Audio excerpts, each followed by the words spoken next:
Sabe aqueles momentos em que a vida parece virar uma peça de teatro cruel, onde você é colocada no centro do palco sem ter ensaiado uma única fala? Pois foi exatamente isso que aconteceu comigo no dia que deveria ser um dos mais felizes da minha vida. O casamento do meu filho. Entre taças erguidas e risos espalhados pelo salão, a voz da minha nora ecoou como um trovão. Vamos vender a minha sogra. Naquele instante, não era só a frase que feria, era tudo que vinha junto dela. O abandono materno, a traição do próprio filho, a humilhação pública. Cada palavra cortava como faca afiada, lembrando-me de todos os sacrifícios que fiz para chegar até ali. Quem já abriu mão dos próprios sonhos por amor à família, sabe do peso dessas feridas. Mas é justamente quando o mundo parece nos reduzir a um peso morto que descobrimos nossa força mais escondida. O que eu vivi naquela noite provou que a vida pode ser impiedosa, mas também pode guardar reviravoltas inesperadas. Prepare-se, porque esta não é apenas a história de uma mãe humilhada, mas sim de uma mulher que descobriu, em plena terceira idade, o valor que ninguém pode leiloar, o seu próprio. Nunca imaginei que o casamento do meu filho, um momento que deveria ser de alegria, se transformaria em um palco de humilhação pública. A música tocava suave, as taças tilintavam, e os convidados riam em meio às flores brancas espalhadas pelo salão. Eu estava lá, de vestido azul marinho, tentando acreditar que ainda havia espaço para mim na vida dele. Mas, de repente, a cena mudou. Minha nora, Fernanda, levantou a taça de brinde com aquele sorriso malicioso que eu já conhecia. O salão silenciou, esperando palavras de agradecimento ou um gesto de carinho para as famílias. Mas o que saiu de sua boca foi um golpe. Pessoal, vamos fazer um leilão? Quem quer levar minha sogra doente para casa? O riso começou tímido, depois cresceu como uma onda cruel. Por um instante, achei que fosse uma piada de mau gosto, algo que logo se explicaria. Mas então vi os olhos do meu filho brilhando de cumplicidade. Ele, minha própria carne e sangue, entrou no jogo. Quando ergueu a mão e gritou rindo, "Eu dou 8 reais." Senti meu coração despencar. O valor que ele atribuía à mãe que o criou sozinha se resumia a 8 malditos reais. As gargalhadas ecoaram pelo salão como chicotadas. Eu via gente batendo palmas, outras pessoas quase se engasgando de tanto rir. Era como se minha vida inteira, cada noite sem dormir, cada renúncia, cada lágrima, tivesse sido reduzida a uma piada de quinta categoria. Naquele instante, me senti menor que uma formiga, invisível e esmagada pela ingratidão. As palavras abandono materno e traição do próprio filho giravam na minha cabeça como sinos ensurdecedores. Eu não era mais a mãe dedicada, mas sim o peso morto na boca de uma nora venenosa. E o pior não era a crueldade dela, mas a cumplicidade dele. O desprezo silencioso do meu filho queimava mais do que qualquer risada. Enquanto lágrimas teimosas escorriam pelo meu rosto, tentei me encolher na cadeira, como se pudesse desaparecer. Mas a humilhação pública não me dava esse direito. As luzes, os olhares e até o microfone do salão pareciam apontar para mim, como se eu fosse a atração principal da festa. O vestido azul marinho, que havia escolhido com tanto carinho, agora parecia um uniforme de vergonha. E foi exatamente quando pensei que não suportaria mais, que algo inusitado aconteceu. No fundo do salão, um homem elegante, de terno impecável e cabelos grisalhos, se levantou. A segurança no seu olhar contrastava com o riso debochado dos outros, e com voz firme, ele quebrou o clima de zombaria. Eu dou 3 milhões de reais. O silêncio foi instantâneo. As gargalhadas morreram no ar, engasgadas pela surpresa. Até o som da banda pareceu parar, como se o mundo inteiro tivesse congelado. Fernanda empalideceu, o microfone quase escapando das mãos. Meu filho arregalou os olhos, sem acreditar no que ouvia. 3 milhões. Uma oferta que transformava a piada em choque. Naquele momento, entendi que a vida, por mais cruel que pareça, às vezes prepara viradas que ninguém espera. E ali, diante de 200 pessoas, descobri que meu valor não podia ser medido em 8 dólares, mas também percebi que ainda havia muito por vir. Aquele brinde maldoso, que começou como minha maior vergonha, estava prestes a se tornar o início de uma nova história. Quando penso na palavra sacrifício, não lembro de grandes feitos heróicos de filmes, mas das noites em claro que vivi costurando vestidos para vizinhas. Lembro do cheiro de açúcar queimando na panela enquanto preparava doces para vender. Cada real guardado era uma conquista. Cada dor nas costas, uma prova silenciosa do amor que eu sentia pelo meu filho. Gustavo era só um menino, quando o destino decidiu me arrancar o companheiro de vida. Aos 10 anos, perdeu o pai, e eu precisei ser mãe e pai ao mesmo tempo. Não havia tempo para lamentar. Enquanto outras mulheres sonhavam com viagens e festas, eu sonhava apenas em colocar comida na mesa e garantir que meu menino tivesse uma vida melhor. Abri mão de mim mesma em cada escolha. Recusei pretendentes que poderiam me trazer companhia e talvez amor verdadeiro, porque dizia sempre: agora não, meu filho precisa de mim. Era uma renúncia diária, silenciosa, mas cheia de propósito. Eu acreditava que estava construindo um futuro sólido, mesmo que isso custasse meus próprios sonhos. Vendi até as alianças do meu casamento para pagar a faculdade de administração dele. Cada centavo era arrancado com esforço. Trabalhei em feriados, troquei Natal por encomendas, passei noites mal dormidas. Mas fazia tudo com a esperança de que um dia meu filho, já formado, olharia para mim e diria: agora é a minha vez, mãe. Enquanto o mundo falava em viagens para a Europa e carros novos, minha conquista era ver Gustavo com caderno novo, farda escolar limpa e lanche decente para levar. Nada me dava mais orgulho do que vê-lo sorrindo quando tirava boas notas. Era como se cada linha de estudo fosse também uma vitória minha. Foram 40 anos de luta. 40 anos em que minha vida girava em torno de um único objetivo: dar a ele aquilo que eu nunca tive. Cada escolha que fiz, cada passo que dei, foi por amor. E não era amor ingênuo, era amor resiliente. Amor que suporta o peso do mundo sem reclamar. No fundo, eu acreditava que quando ele se tornasse adulto, haveria uma troca justa. Eu lhe dei a infância, a juventude, o estudo, a oportunidade. Ele, em contrapartida, me daria cuidado, respeito e carinho na velhice. Esse era o pacto silencioso que me fazia levantar da cama todos os dias. Mas o que descobri, anos depois, foi cruel. Às vezes, o amor de mãe cria uma expectativa que nem sempre é correspondida. A dedicação vira invisível, e o sacrifício dado como obrigação. Na prática, descobri que a conta desse pacto não é paga por todos os filhos. Alguns simplesmente se acostumam a receber, sem nunca aprender a devolver. Esse foi o erro que cometi: acreditar que todo o meu esforço seria suficiente para garantir gratidão eterna. Mal sabia eu que no coração do meu próprio filho, o valor de tudo que fiz seria reduzido a Hours em um salão de festas. Mas antes dessa revelação amarga, houve um detalhe que mudaria toda a minha trajetória: a chegada de Fernanda. Lembro-me bem do dia em que Fernanda entrou pela porta da minha casa pela primeira vez. Ela trazia flores nas mãos e um sorriso impecável nos lábios, daqueles que parecem treinados em frente ao espelho. Aparentemente era educada, gentil, até simpática, mas havia algo no seu olhar que me deixou inquieta. Era como se, por trás do sorriso, existisse uma ponta de desprezo escondida. Logo nas primeiras visitas, percebi seu jeito calculista. Ela não elogiava nada do que via, pelo contrário, lançava críticas veladas que me atingiam em cheio. Olhava para meus móveis antigos como se fossem sucata e soltava frases como: Dona Mabel, a senhora não acha que já passou da hora de modernizar a casa? Tudo dito com aquela voz doce que escorria a falsidade. Gustavo, encantado pela beleza dela, parecia não perceber. Eu tentava me calar, mas por dentro sentia que aquela mulher estava tomando algo que me era precioso: o coração do meu filho. Enquanto eu servia meu cafezinho simples, ela torcia o nariz e dizia: Ah, obrigada, mas eu prefiro um expresso bem tirado. Pequenos gestos que deixavam claro que meu mundo não era suficiente para ela.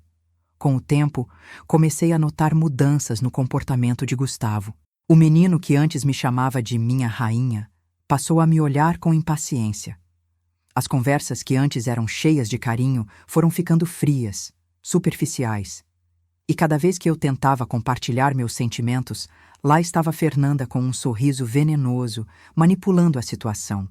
É curioso como pessoas manipuladoras não precisam levantar a voz.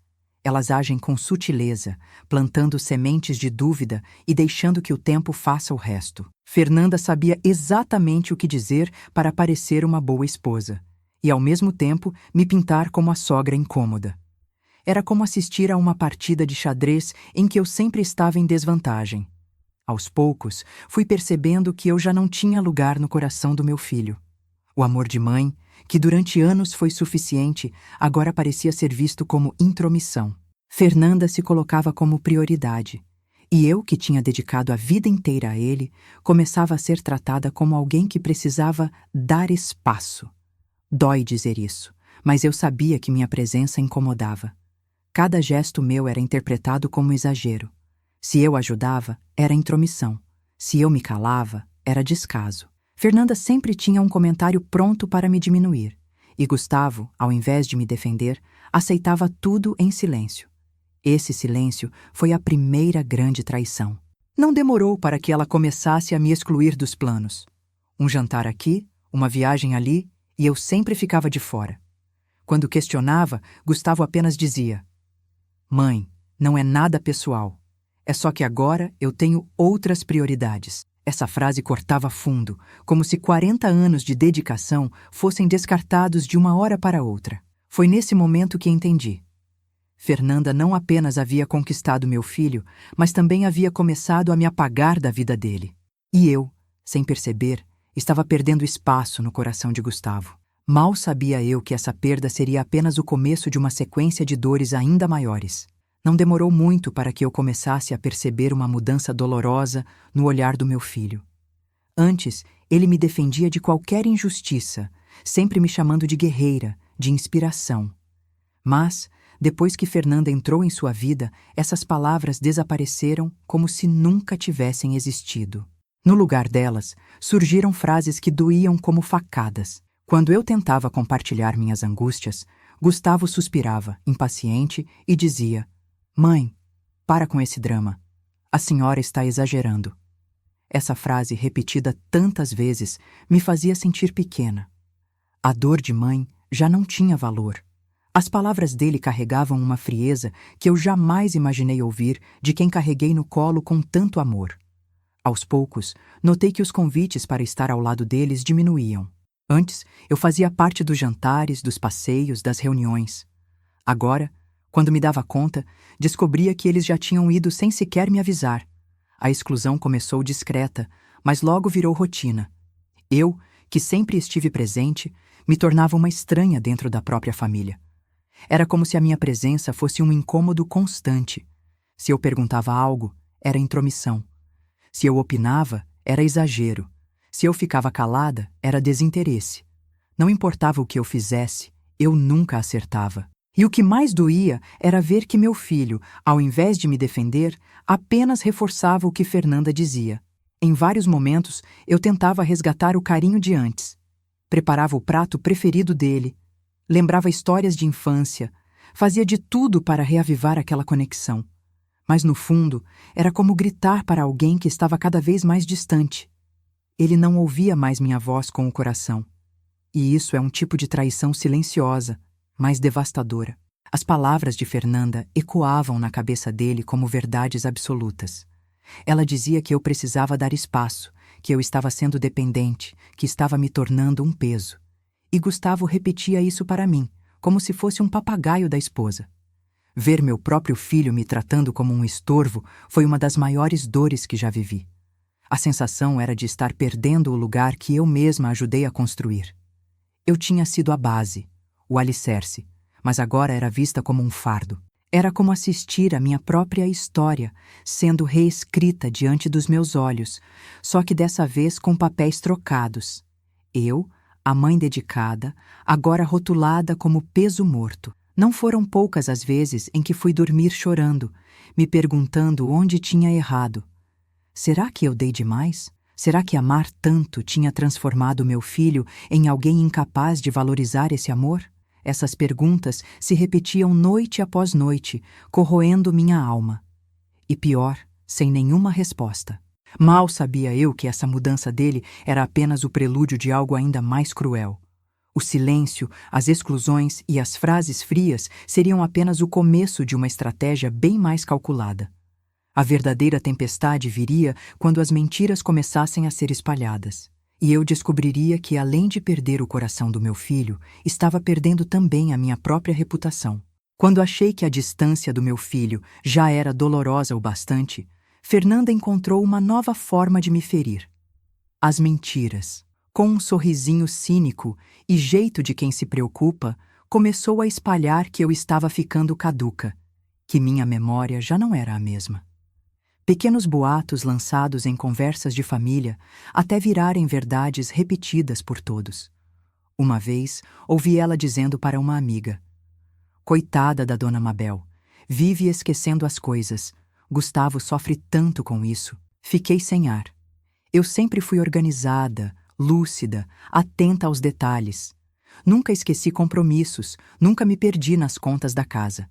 Mas agora, de repente, a imagem que construí ao longo da vida estava sendo manchada por palavras venenosas. O pior era ver meu filho acreditando. Gustavo, que me conhecia melhor do que ninguém, começou a me olhar com desconfiança. Se eu demorava um pouco para encontrar as chaves, ele suspirava. "Tá vendo, mãe? A Fernanda tinha razão." Era como se, aos poucos, eu estivesse sendo apagada pela narrativa que ela criava. Com o tempo, os comentários ficaram mais pesados. Fernanda não falava apenas em esquecimento, mas também insinuava que eu estava ficando doente, que precisava de cuidados especiais. Até cheguei a ouvir, escondida atrás da porta, quando ela dizia ao telefone: "Depois do casamento, vamos ter que dar um jeito nela. Talvez internar em algum lugar." Essa palavra, internar, me atravessou como um raio. Eu, que sempre fui independente, que trabalhei até além das minhas forças, agora era vista como alguém incapaz. Internar significava me trancar, me descartar, como se eu fosse um objeto sem utilidade. Naquele momento, percebi que não era apenas desprezo. Era um plano. Passei a duvidar de mim mesma. Quando você escuta tantas vezes que é um peso, começa a acreditar. Eu me olhava no espelho e me perguntava: será que estou mesmo ficando velha demais? Será que me tornei um estorvo? As sementes do desprezo silencioso que Fernanda plantava já estavam florescendo na minha mente. E enquanto eu lutava contra essas dúvidas, ela continuava sua atuação em público. Diante de amigos, soltava comentários maldosos, disfarçados de preocupação. "Ai, Gustavo, sua mãe esqueceu de novo. É a idade chegando." As pessoas riam, condescendentes, e eu sentia minha dignidade se esfarelando em cada risadinha. Era como viver dentro de uma peça cruel, onde todos os papéis estavam contra mim. Eu era a mãe que se dedicou por 40 anos, agora transformada em caricatura de velha inútil. Não era apenas uma questão de orgulho, era a minha identidade sendo roubada, o meu valor sendo diminuído a cada boato espalhado. Mal sabia eu que esse enredo de difamações teria seu ápice justamente no dia do casamento. O palco seria maior, a plateia mais numerosa e a humilhação muito mais pública. Tudo aquilo que vinha sendo construído em silêncio ganharia voz no brinde cruel que mudaria para sempre a minha vida. O dia do casamento chegou, e com ele um misto de ansiedade e esperança. Eu me arrumei com o maior cuidado, vestido azul marinho, cabelo bem preso, maquiagem simples, mas elegante. No fundo, acreditava que aquele seria um momento de reconciliação, um espaço para lembrar que, apesar de tudo, ainda era mãe do noivo. Mas o que vivi foi bem diferente. Logo ao chegar, percebi os sinais. Minha mesa não estava próxima dos noivos, como seria de se esperar, mas sim no fundo do salão, perto da saída. Uma escolha que soava como exclusão planejada. Enquanto a família de Fernanda ocupava lugares de destaque, eu, a mãe que criou o noivo sozinha, fui colocada como figurante da própria história. Apesar disso, tentei me manter firme. Sorria para os convidados, elogiava a decoração com flores brancas e me esforçava para acreditar que aquele era apenas um detalhe sem importância. Mas no meu coração, uma sensação de humilhação já começava a se instalar. Era como se cada cadeira no salão tivesse sido posicionada para me lembrar do meu novo lugar. A cerimônia aconteceu sem grandes surpresas e, por alguns instantes, até me emocionei ao ver Gustavo no altar. Porém, na festa, quando as luzes baixaram e o clima de descontração tomou conta, veio o golpe mais cruel. Fernanda pegou o microfone com aquele sorriso malicioso que eu já conhecia bem. Eu pensei que fosse um brinde de agradecimento, mas não. Ela ergueu a taça e, em tom de brincadeira, disparou. Pessoal, vamos fazer um leilão? Quem quer levar minha sogra doente para casa? O salão explodiu em gargalhadas. O som ecoava como facadas no meu peito. As pessoas batiam palmas, outras gritavam lances, como se aquilo fosse a piada mais engraçada do mundo. Eu ainda tentava acreditar que Gustavo interromperia aquela crueldade, que ele diria basta, que me defenderia. Mas o que veio em seguida foi a maior traição da minha vida. Meu próprio filho levantou a mão e, rindo, disse: Eu dou 8. 8 reais, o valor que ele atribuía à mãe que o criou com sangue, suor e lágrimas. Naquele instante, senti que o chão sumia debaixo dos meus pés. As gargalhadas aumentaram, algumas pessoas chegaram a se curvar de tanto rir. Era como se toda a minha vida tivesse sido resumida a uma nota amassada de 8 reais. Olhei para Gustavo em busca de arrependimento, mas vi apenas cumplicidade com a esposa. E foi então que, no meio de toda aquela crueldade, algo inesperado aconteceu. Um homem elegante, de terno impecável e cabelos grisalhos, se levantou no fundo do salão. A voz dele cortou o riso como uma lâmina. Eu dou 3 milhões de reais. O silêncio foi imediato. Era como se cada olhar estivesse congelado. Naquele segundo, tudo mudou. As gargalhadas morreram. Fernanda quase deixou o microfone cair. Gustavo ficou branco como papel. E eu, ainda em choque, percebi que a vida, mesmo no auge da dor, pode nos surpreender com reviravoltas que ninguém imagina. O leilão cruel que pretendia me anular acabava de se transformar na chave da minha libertação.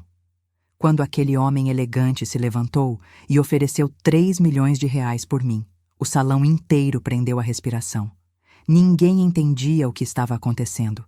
Eu mesma fiquei paralisada, sem acreditar no que ouvia. Mas à medida que ele caminhava em minha direção, um rosto familiar começou a se revelar, trazendo de volta memórias que eu havia enterrado há mais de 3 décadas. Era Ricardo Mendoza. O nome pode não significar nada para os outros naquele momento, mas para mim era impossível esquecer. Ele havia sido o amor da minha juventude, o rapaz sonhador que vendia livros em feiras e sonhava em conquistar o mundo. Naquele tempo, eu escolhi ficar ao lado do meu filho pequeno em vez de acompanhá-lo para São Paulo. E ali estava ele, de volta, diante de mim. Mas Ricardo já não era o mesmo jovem pobre que eu conheci. Seus cabelos grisalhos bem penteados, o terno sob medida, o relógio caro no pulso, tudo nele exalava poder e sucesso. E então ele revelou o que mudou tudo. Hoje era dono da Mendoza Consultoria Internacional, a empresa que sustentava o emprego do meu filho. Ou seja, Gustavo havia acabado de humilhar, em público, a mãe do seu próprio chefe. O impacto dessa revelação foi devastador para todos. Fernanda desabou em um desmaio, socorrida pelas amigas. Gustavo, branco como papel, começou a suar frio, tentando processar a catástrofe que havia causado. O silêncio no salão era ensurdecedor. Eu, no entanto, não conseguia desviar os olhos de Ricardo. Era como se o tempo tivesse parado e tudo ao redor tivesse desaparecido. Ele sorriu para mim com ternura, como quem reencontra algo que acreditava perdido para sempre. Oi, Mabel, você está linda. Suas palavras simples me fizeram estremecer. Em meio àquele caos, senti um calor no peito que há anos não experimentava. Não era apenas um reencontro, era a vida me dizendo que, mesmo na terceira idade, ainda havia espaço para o amor verdadeiro. Enquanto os convidados murmuravam em choque, Ricardo se aproximou e me convidou. Quer dar uma volta comigo no jardim? Eu aceitei, quase sem forças, como se estivesse flutuando. Caminhar ao lado dele, longe das gargalhadas e da humilhação, foi como respirar depois de anos sufocada. O cheiro das flores brancas no ar parecia anunciar um novo começo. Ali, perto de uma fonte iluminada, ele me contou sua história. Falou de como construiu um império, de como conquistou respeito em vários países, mas também de como nunca havia deixado de pensar em mim. Fiz fortuna, Mabel, mas sabe o que sempre faltou? Você. Suas palavras soaram como um bálsamo para as feridas que eu carregava. Enquanto isso, do outro lado, Gustavo e Fernanda viviam um pesadelo. Meu filho andava de um lado para o outro, desesperado, já entendendo o tamanho da besteira que havia cometido. E Fernanda, em pânico, só conseguia repetir que eu não podia ficar perto de Ricardo, temendo que a verdade viesse à tona. Mas eu já não me importava mais com as intrigas deles.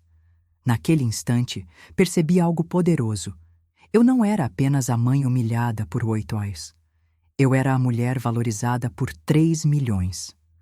Mais do que isso, eu era a mulher que ainda podia recomeçar, que ainda tinha uma vida inteira para viver. O retorno de Ricardo não era apenas um reencontro do passado. Era a chance que a vida estava me oferecendo de redescobrir meu verdadeiro valor. Quando voltei ao salão ao lado de Ricardo, senti todos os olhares pesarem sobre mim. O ambiente que minutos antes tinha sido palco de gargalhadas, agora estava mergulhado em um silêncio desconfortável. Gustavo correu até mim com um sorriso forçado, tentando fingir preocupação. Mas era tarde demais. A farsa que eles sustentaram por tanto tempo estava prestes a ruir.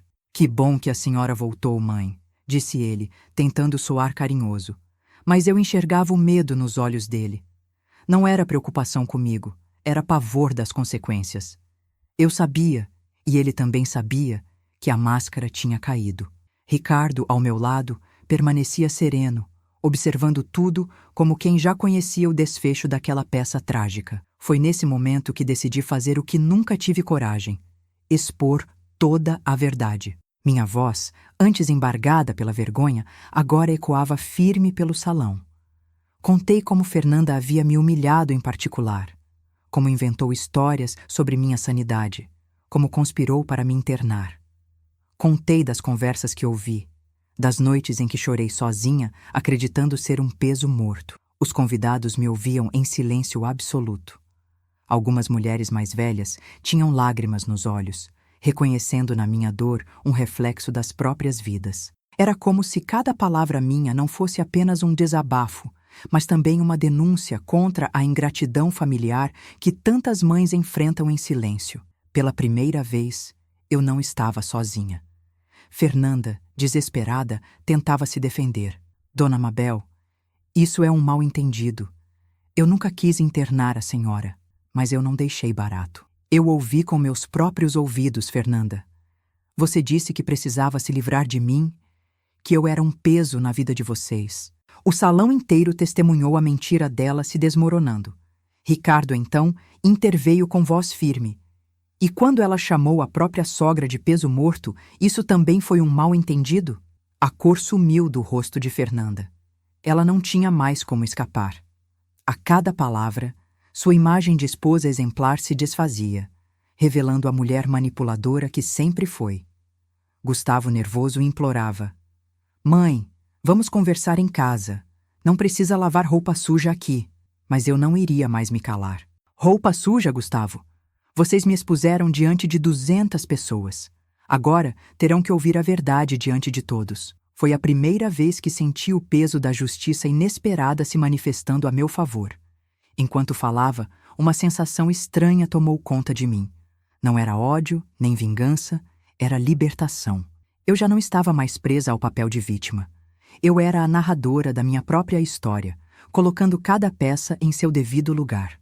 E quanto mais eu falava, mais forte me sentia, como se estivesse recuperando anos de dignidade roubada. No fim, o salão inteiro já não ria. Todos estavam em choque, alguns constrangidos, outros visivelmente indignados com o que descobriram. E eu, pela primeira vez em décadas, ergui a cabeça com orgulho. Ali, Diante de todos, compreendi. Perdão pode existir, mas limites também. E quem me tratou como mercadoria precisava, ao menos uma vez, sentir o peso da verdade. Depois de expor toda a verdade, eu senti um silêncio diferente no salão. Não era mais aquele silêncio pesado de antes, mas sim um respeito que eu não experimentava há muito tempo. Foi então que Ricardo se aproximou ainda mais, pegou o microfone e, diante de todos, fez algo que mudou completamente o rumo da minha vida. Declarou que eu era a mulher mais extraordinária que ele já conheceu. Aquelas palavras, vindas de alguém que me conhecia desde a juventude, tocaram meu coração de uma forma indescritível. Eu havia passado anos acreditando que meu valor era medido pelo quanto eu servia aos outros. Mas ali, diante de tantas testemunhas, um homem bem-sucedido me lembrava que meu valor era intrínseco e não podia ser reduzido a R$ 8. Foi nesse clima que Ricardo se ajoelhou, tirou uma caixinha do bolso e me pediu em casamento. Um pedido inesperado, feito em meio ao caos, mas que tinha mais verdade do que qualquer promessa que já ouvi. Mabel, quero viver o resto da vida ao seu lado, com respeito e amor de verdade. As lágrimas que escorriam agora já não eram de dor, mas de emoção. Gustavo quase engasgou. Mãe, não faça isso. A senhora não vai embora comigo. Foi só uma brincadeira da Fernanda. Mas eu já não me deixava enganar. Olhei nos olhos dele e disse: Amor não humilha, Gustavo. Amor não oferece roitos pela própria mãe. Amor não planeja internar a pessoa que o criou. O salão inteiro ouviu, e ninguém ousou discordar. Fernanda, desesperada, tentou se aproximar. Dona Mabel, a gente pode conversar e resolver tudo. Mas eu, com uma serenidade que nunca tive antes, respondi. Você teve 2 anos para me tratar com respeito. Agora é tarde demais. Ela recuou, derrotada, enquanto os olhares dos convidados a condenavam em silêncio. Ricardo segurou minhas mãos e disse: Você ainda pode recomeçar. A vida só acaba quando paramos de sonhar. Foi como se ele abrisse uma porta que eu não sabia que existia. Depois de tantos anos acreditando que minha história tinha acabado, ali estava uma chance de escrever novos capítulos, cheios de dignidade e amor verdadeiro. Eu respirei fundo e disse o sim mais libertador da minha vida. Não era apenas um sim para Ricardo, era um sim para mim mesma. Um sim para a vida, para a liberdade, para a chance de deixar para trás o papel de vítima e assumir o lugar de protagonista da minha própria história. Pela primeira vez, escolhi a mim. Enquanto todos aplaudiam, eu vi o rosto de Gustavo coberto de lágrimas. Mãe, por favor, não vá embora. Eu preciso da senhora. Mas já não era sobre precisar. Era sobre valorizar. E eu sabia que, por mais que ainda o amasse como filho, eu não poderia mais viver acorrentada a um amor que me diminuía. Aquele pedido de casamento não representava apenas uma união. Representava justiça. Representava um recomeço na terceira idade. Representava a prova viva de que nunca é tarde para reconstruir uma vida. E naquele instante, diante de todos, percebi: eu não era mais a mulher humilhada. Eu era uma mulher escolhida. 6 meses se passaram desde aquele casamento que mudou tudo.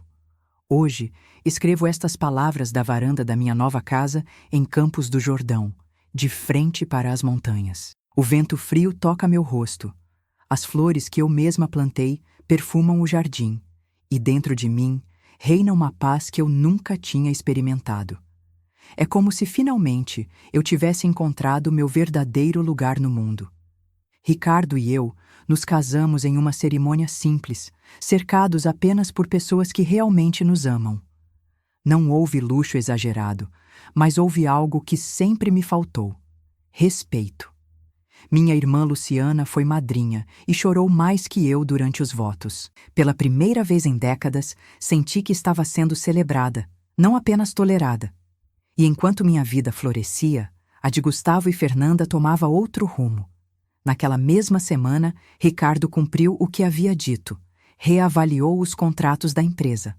O resultado foi a demissão de Gustavo, que perdeu o emprego que tanto se orgulhava. Fernanda, sem a vida confortável que esperava, pediu o divórcio 3 meses depois. Ironia ou justiça? a vida se encarregou de ensinar a eles uma dura lição. Gustavo tentou se reaproximar. Ligou, mandou mensagens, chegou até a bater na porta da minha nova casa. Mãe, eu errei, me perdoa, por favor. E eu o perdoei, porque o perdão liberta. Mas deixei claro que perdoar não significa voltar atrás.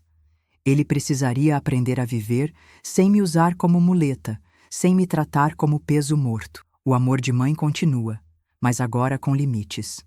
Fernanda, por sua vez, voltou a morar com os pais. De vez em quando, escuto que anda procurando outro partido nas redes sociais. Uma mulher de 35 anos que nunca aprendeu o valor do trabalho e do caráter. Já não sinto raiva dela, apenas pena. Porque sei que quem planta veneno, mais cedo ou mais tarde, acaba provando do próprio amargor. E eu? Eu voltei a sonhar.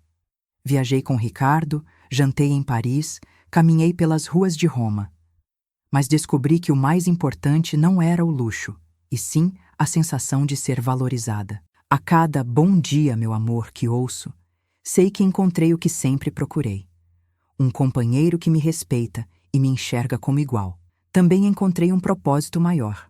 Hoje, ajudo Ricardo em projetos sociais voltados para mãe solo. Quero que outras mulheres descubram seu valor antes dos 65 anos, para que não passem pelo que eu passei. Conto minha história como alerta e como inspiração, porque sei que cada sacrifício pode ser transformado em força quando aprendemos a nos escolher. Olhando para trás, percebo que nada foi em vão. Os anos de luta me tornaram forte, as lágrimas me ensinaram resiliência, e até as humilhações me trouxeram até aqui. A vida me mostrou que não existe idade para recomeçar. Não importa quantas vezes você foi desprezada, sempre é tempo de levantar a cabeça e seguir em frente. E é isso que eu deixo para você que está me ouvindo. Nunca aceite que sua vida valha R$ 8. Nunca aceite ser tratada como fardo, seja por filhos, por cônjuge ou por qualquer pessoa. O seu valor é incalculável e só você pode decidir como quer ser tratada. Recomeçar não é fraqueza, é coragem. E se eu consegui, depois de tanta dor, você também consegue. Se você chegou até aqui, quero te deixar uma mensagem que carrego comigo todos os dias. Nunca é tarde para recomeçar. Não importa se você tem 30, 50 ou 70 anos. Sempre existe a chance de virar a página e escrever uma nova história. A vida não mede o nosso valor pelos erros dos outros, mas pela forma como decidimos nos levantar depois da queda. Agora eu te pergunto, quantas vezes você já se sentiu desvalorizada? Quantas vezes acreditou que era um peso na vida de alguém? E mais importante, quantas vezes deixou que essas palavras moldassem a forma como você se enxerga? Pense nisso. Talvez esteja na hora de você também dizer basta e escolher a si mesma. A minha história é só um exemplo de que dor não é sentença final. Se eu pude transformar abandono materno, traição e humilhação em dignidade, amor verdadeiro e novos começos, você também pode. Às vezes, a justiça inesperada da vida só chega quando temos coragem de levantar a voz e assumir o nosso valor pessoal. E é por isso que eu quero te convidar. Inscreva-se aqui no canal, ative as notificações e compartilhe essa história com alguém que precisa ouvir essas palavras hoje. Juntos, vamos criar uma comunidade onde nenhuma mulher se sinta sozinha ou desvalorizada. Porque toda vida importa e cada história tem poder para transformar outras.